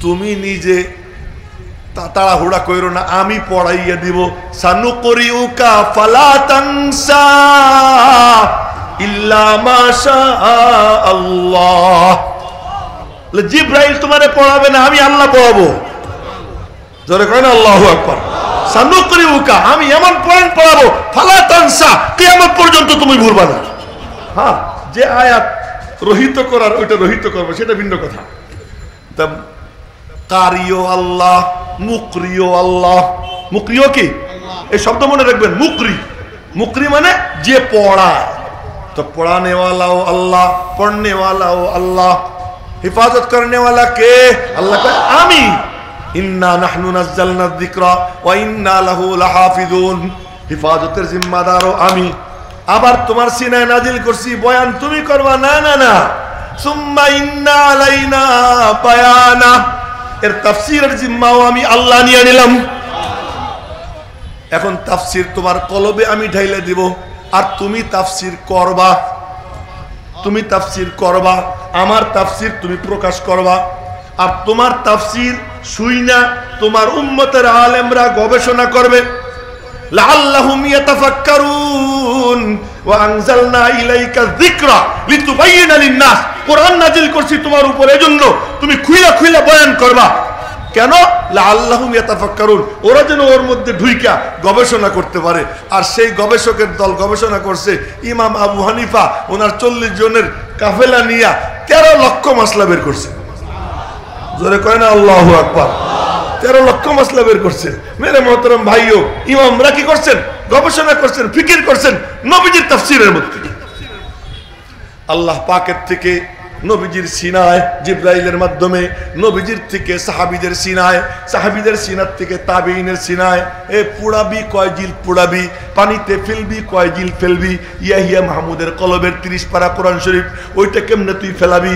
এখানে অনেক হাফেজ আছেন যে হাফেজদের সিনার মধ্যে আল্লাহর কালাম স্টেজে অনেক হাফেজ আছেন যাদের সিনার মধ্যে 30 পারা কোরআন শরীফ জমা ওইটা কেমনে পুড়াবি লা ইয়াগসিলুহুল মা ইয়াকরাউহু নাঈমান ওয়া ইয়াকযান এটা পানিতে ধুইতে পারে না এইজন্য যত চেষ্টা করো এই আল্লাহর কালাম নিভাইতে পারবে না এটা দাও দাও করে জ্বলতেই থাকবে ये नूर खुदा है ये कभी बुझ ना सकेगा কোন নবীজি জীবন্ত কোরআন ছিলেন এইজন্য নবীজি হাঁটা দিতেন কোরআন দেখা যাইতো মেরা লম্বা কথা আর আছে মাত্র 5-7 মিনিট কেমনে শেষ করব জানি না নবীজি হাঁটা দিতেন হাঁটার মধ্যে কোরআন দেখা যাইতো হাসি দিতেন হাসির মধ্যে কোরআন দেখা যেত রাগ করতেন রাগের মধ্যে কোরআন দেখা যেত ধমক দিতেন ধমকের মধ্যে কোরআন দেখা যেত শুয়ে থাকতেন নবীজির বডির মধ্যে কোরআনে কারীমের আয়াত দেখা যেত হাঁটতেন ইদা মাসা তাকাফা কান্নামা ইয়ানহাতু মিন সাওয়াব শুইতেন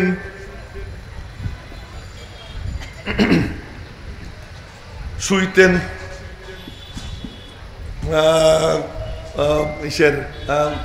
কোন দিকে বলবো হ্যাঁ পশ্চিম দিকে মাথা দিয়া পূর্ব দিকে পা দিয়া কিবলার দিকে মুখ দিয়া আপনারা আবার মনে মনে করতেছেন এই কয়টা কি মদিনা শরীফে কিবলা হলো দক্ষিণ দিকে আর পশ্চিম দিকে মাথা পূর্ব দিকে পা এখনো শুয়ে আছেন ওইভাবেই দুনিয়ায় থাকতেও জান্নাতে থাকতেন এখনো জান্নাতে আছেন আম্মা জান আয়েশা সিদ্দিকা বলেন 3 জিনিস আমি এমন পাইছি যার কেউ পায় নাই কি পাইছেন মা কোন নবীদের সাথে দুনিয়াতে জান্নাতে ঘুমাইতাম সুবহানাল্লাহ কয় না জান্নাতে ঘুমাইতাম এবং সুবহানাল্লাহ সুবহানাল্লাহ কোন নবীজির ইন্তেকালের আগে আমার থুতু নবীজির থুতুর সঙ্গে মিশছে সুবহানাল্লাহ 3 নম্বর আমার সিনা আর আমার থুতনি এর মাঝে নবীজির ইন্তেকাল হয়েছে আমার এখানে মাথা নবীজির এই অবস্থায় ইন্তেকাল হয়েছে এই 3 জিনিস আমি পাইছি তো নবীজি এই যখন শুইতেন শোয়ার মধ্যে দেখা যেত কি যে ওই পশ্চিম দিকে মাথা পূর্ব দিকে পা কিবলার দিকে মুখ হাঁটু একটু ভাঙ্গা আর মাথা একটু সামনে বাড়ানো বডির মধ্যে দেখা যায় মুহাম্মদ লেখা হয়ে যায় মুহাম্মদ লেখা হয়ে যায় এইজন্য ওই তরিকায় যদি কেউ ঘুমায় সুন্নাত তরিকায় তো নবীজি বলেন আমার তরিকায় তুই ঘুমা তো ঘুমের মধ্যে যদি মওত হয়ে যায় মওতের পরে দেখবি তুই জান্নাতে শুয়ে রইছিস তো নবীজির তরিকায় শুয়ে পড়ো তো বলতেছিলাম নবীজি জীবন্ত কোরআন ওই নবীজি তার সিনার থেকে কোরআন সাহাবীদের সিনায় গেছে সাহাবীদের থেকে তাবেঈনের সিনায় আসছে তাবেঈনের থেকে তাবায়ে তাবেঈনের সিনায় আসছে আস্তে আস্তে আস্তে আস্তে এটার নাম হলো সিলসিলা এর নাম কি সিলসিলা সিলসিলা মানে হলো শিকল শিকল কিন্তু মজবুত হয় টানলে ছেড়ে না এইজন্য বলে সিলসিলায়ে দেওবন্দি সিলসিলায়ে থানবী সিলসিলায়ে মাদানী সুবহানাল্লাহ সুবহানাল্লাহ সিলসিলায়ে মাদানী শাইখুল ইসলাম হুসাইন আহমদ বানারী রহমাতুল্লাহ আলাইহি উনার সিলসিলায় যারা জুড়ে এই যে আপনাদের এখানে যে খেলাফত বিল্ডিং আছে হযরত শাইখুল ইসলাম মাদানী রহমাতুল্লাহ আলাইহি আল্লাহু আকবার এই সিলেট আসলে বাজারে ঢুকলে মনে হয় সব মৌলবী সবার মাথায় টুপি ব্যাপার কি কয় যে শাইখুল ইসলাম মাদানী এখান দিয়ে ঘোরাঘুরি করছেন মেহনত করছেন আলহামদুলিল্লাহ মাওলানা মঞ্জুর রশিদের মাধ্যমে আল্লাহ তাআলা ওই খানকাটা আবার জিন্দা করতেছে খবর পেলাম শুনে খুব ভালো লাগছে আল্লাহ তাআলা এই খানকাটারে আবার জিন্দা করে দেখ এবং সিলেটবাসীর কর্তব্য উনার মেহনত উনি আসাম বাদ দিয়া দেওবন্দ বাদ দিয়া সিলেটে এসে ইতিকাফ করতেন এবং উনার ছেলে আমাকে শুনেছেন উনি খাল পার হইতেন লুঙ্গি উঁচা করতেন এবং পানি যতটুকু হইতো অতটুকু লুঙ্গি উঁচু করতেন। এই করে করে খাল পার হয়ে গেছেন। আস্তাদ মাদানী সাহেব নিজে মুখে আমাকে শুনেছেন, উনি জিন্দা আছেন, ওনাকে জিজ্ঞেস করবেন যে উনি বলছেন কিনা। এইভাবে খাল পার হয়ে গিয়া এক এক মসজিদে 10 জন 12 জন লোক নিয়ে ঘন্টার পর ঘন্টা সিলেটে বয়ান করতেন।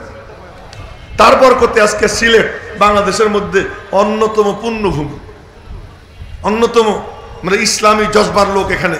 ওনার মেহনতের বরকতে আল্লাহ পাক যেন এই খানকাটাকে আবার জিন্দা করে দেয়, সকলে বলি আমিন। মঞ্জুর রশিদ আমিনের আল্লাহ পাক দীর্ঘ নেক হায়াত দান করে, তার সাথী সঙ্গী যারা আছে তাদেরকেও আল্লাহ তাআলা দীর্ঘ নেক হায়াত দান করেন।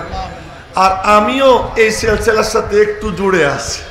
হযরত ফেদায়ে মিল্লাত মাদানীর হাতে হাত দিয়েছিলাম যে বছর দাওরা হাদিস পড়ি, ওই বছর তো ওনার পিছে পিছে একটু ঘোরার সুযোগ হয়েছে। এটাই আমার জিন্দেগির সবচেয়ে বড় পুঁজি। তো আজকে আমি ওই সিলসিলার খাতিরে এখানে আমারে ডাকছে, নাহলে আমারে ডাকতো না, কে আমারে চিনত ওই সিলসিলা। তো এই সিলসিলার সাথে জুড়বো কে কে রাজি আছি ইনশাআল্লাহ? উলামা একরামের সিলসিলার সঙ্গে জুড়বো তো ইনশাআল্লাহ। আল্লাহ পাক তৌফিক দান করুক। ওয়াদা ছিল আলেম কি জিনিস বলবো, কিন্তু আজকে আর হবে না, আগামী সাক্ষাতে বলবো ইনশাআল্লাহ। আলেম কি জিনিস এটা আগামী সাক্ষাতে বলবো।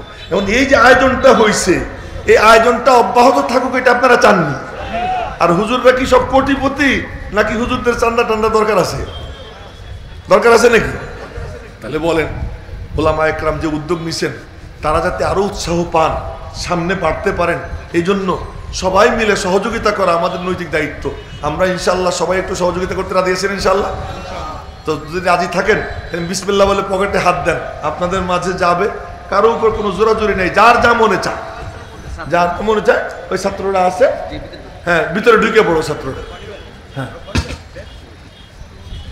ছাত্ররা ভিতরে ঢুকে পড়ো। আলহামদুলিল্লাহ হযরতের কাছ থেকে আগামী বছর অত্যন্ত গুরুত্বপূর্ণ নসিহত শুনলাম।